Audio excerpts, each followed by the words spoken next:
Elecciones en Ecuador. 7 de la mañana con 22 minutos, es cierto, seguimos a través de RPP, confianza y credibilidad por todos los medios, y este fin de semana son las elecciones en Ecuador. Queremos conversar un poquito acerca de lo que se está viviendo durante estas horas, lo que se va a venir para el día domingo, y ya está con nosotros Néstor Aguilera, corresponsal de La Voz América en Ecuador, ¿no? ¿Cómo estás, Néstor? Muy buenos días, bienvenido a RPP. Buenos días, Néstor. ¿Qué tal, Jean-Pierre? Un gusto saludarte, por supuesto. Extiende mi saludo también a Diana. Buenos días. ¿Cómo estás? Bueno, ¿cuál es el panorama en estos momentos previo al día de elecciones allí en Ecuador? Yo diría, Jean-Pierre, de entrada que lo que más ha predominado es la polarización entre las diversas fuerzas políticas que están disputando la posibilidad de alcanzar la presidencia de la República. Es importante anotar que a pesar de que hay 16 candidatos, la atención de todo el Ecuador se ha centrado en dos.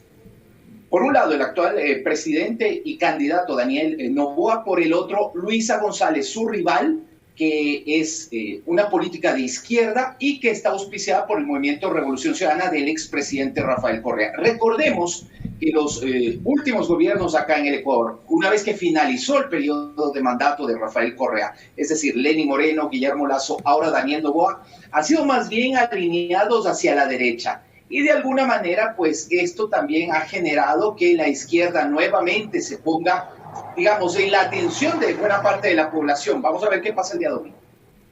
Ahora, ¿cómo estás? Diana Falcón te saluda.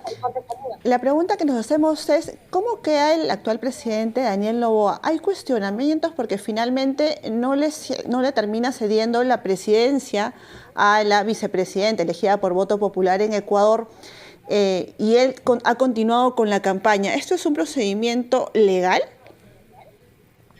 No, según los entendidos, y esto es importante anotarlo. Yo he tenido la posibilidad, al igual que otros colegas, de entrevistar sobre todo entendidos en la materia de derecho. Incluso la semana pasada tuve la posibilidad de conversar con un ex miembro de la Corte Constitucional. Lo que está haciendo el presidente de la República de alguna manera va en contra de lo que dice la norma. Ahora, también hay que entender algo, que muchas veces se interpreta la norma de una u otra manera, y ahí viene el problema, que no necesariamente la norma es al 100% clara, y eso deja algunos resquicios para que sucedan hechos como los que ha venido protagonizando el presidente Daniel Noboa, que se ha resistido, como tú lo dices, Diana, a dejar temporalmente el poder a la vicepresidenta elegida en las urnas junto a Daniel Noboa, Verónica Abad. Esto también viene derivado de lo que se ha dicho, no ha trascendido de manera oficial una deteriorada relación entre ambos, hablamos de Noboa y Abad, y eso, claro, de alguna manera ha repercutido en la imagen pública del mandatario. Claro, y pese a ello, ¿hay aceptación del público? ¿Qué dicen los sondeos? ¿Podemos llegar a segunda vuelta? Anticipan algunos especialistas que habrá segunda vuelta.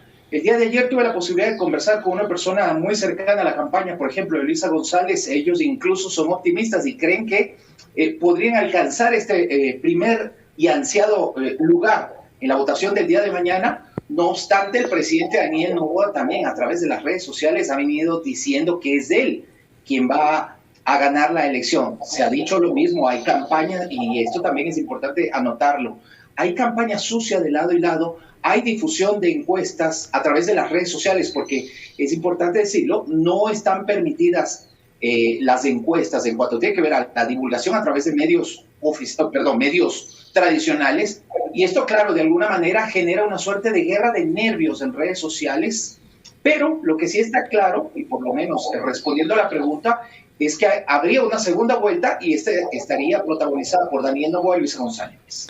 Néstor, y más allá de Daniel Noboa, presidente de Ecuador, y Luisa González, candidata del correísmo, decías que es polarizada la contienda porque se trata de el anticorreísmo versus el correísmo, es decir, actualmente hay votantes y políticos que apuestan por Daniel Noboa por no apoyar a la candidata izquierda. Sí, definitivamente, y eso se advierte incluso en la calle, cuando uno pregunta a veces a ciudadanos, y también he tenido la posibilidad de hacer una suerte de sondeos en la calle. uno pregunta, ¿por qué va a votar por uno y otro candidato? Y sí hay que decirlo, que hay una línea muy marcada, especialmente entre quienes siguen a Daniel Noboa, una parte, por supuesto, porque hay quienes sí, definitivamente, están a favor de las políticas de Daniel Noboa, pero hay una parte de sus votantes que sí de alguna manera se inclinan por una suerte de voto de rechazo hacia el expresidente Correa. El Movimiento Revolución Ciudadana es el que cobija a la candidata Ernestina González. Eso de alguna manera ha sido analizado, puesto sobre la mesa de debate durante esa campaña electoral que ya finalizó el día jueves por el resto de candidatos. También de alguna u otra manera han querido alinearse hacia una u otra tendencia para intentar ganar el claro. En esta oportunidad muy difícilmente les ha alcanzado porque, como mencioné de entrada, está polarizado entre dos perfiles totalmente diferentes. Claro, claro. Ahora, en medio de todo esto, la campaña política, ¿en qué se ha centrado en cuanto a propuestas? Porque en Ecuador la percepción que se tiene en diferentes países es de inseguridad, ¿no? Por el avance de la criminalidad. ¿Este ha sido, digamos, el principal caballito de batalla para los dos candidatos, para los candidatos?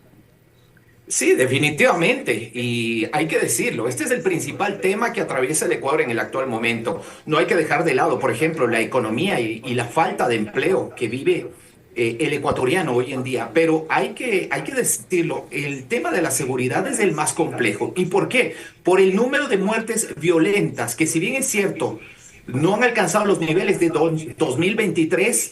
En 2024 se ubicaron por debajo, tan solo un poco más abajo. Es decir, hubo una reducción de creo que 16% frente a las muertes violentas que se registraron en 2023. Eso, en cuanto tiene que ver a las cifras por año, enero de este año, 2025, fue el más violento en la historia del Ecuador. Más de 700 muertes. Hay medios, incluso porque la policía ha guardado mucho digamos, mucho silencio respecto a este tema cuando se le ha preguntado a través de los diversos canales oficiales. Miembros de la policía han preferido no entregar la estadística, pero hay medios que hablan de 730 muertos, asesinatos durante el mes de enero, y esto da cuenta de que la violencia, como tú lo mencionas, Jean-Pierre, es el principal tema de preocupación y ha estado muy presente durante la campaña. Ahora, claro, hay visiones y visiones.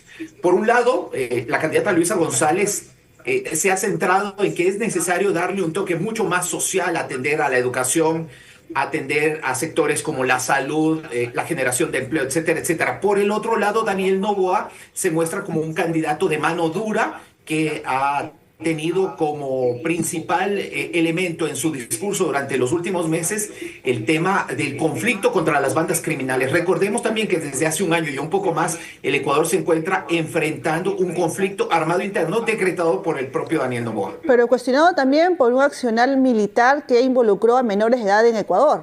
Hasta ahora parece que no hubo una buena respuesta de parte del gobierno ecuatoriano luego de la muerte de estos 4 menores de edad. Exactamente.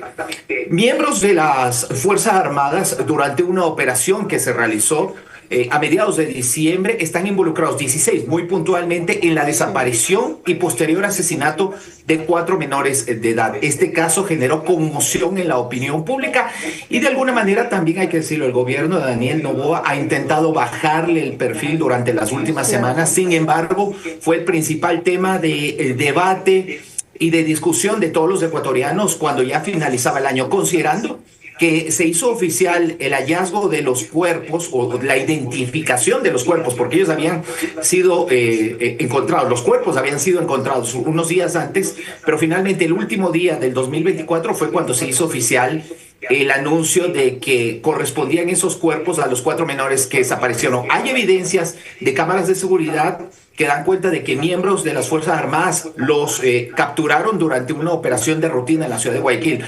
Lo que ellos manifiestan en una suerte de descargo es que ellos fueron dejados en la población de Taura, que queda cerca de una base de la Fuerza Aérea en la provincia del Guayas, cerca de Guayaquil.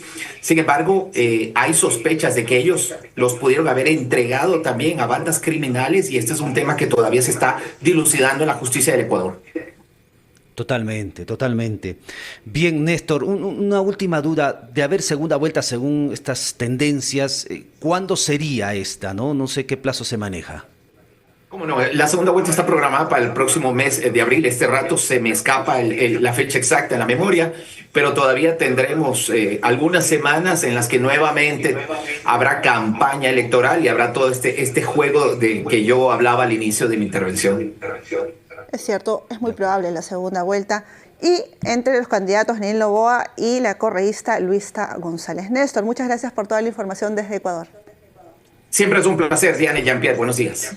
Conversábamos con Néstor Aguilera, corresponsal de La Voz de América en Ecuador. Son las 7:32 de la mañana. Es momento de escuchar los titulares, pero regresamos con más aquí en la rotativa del aire por RPP. Confianza y credibilidad por todos los medios.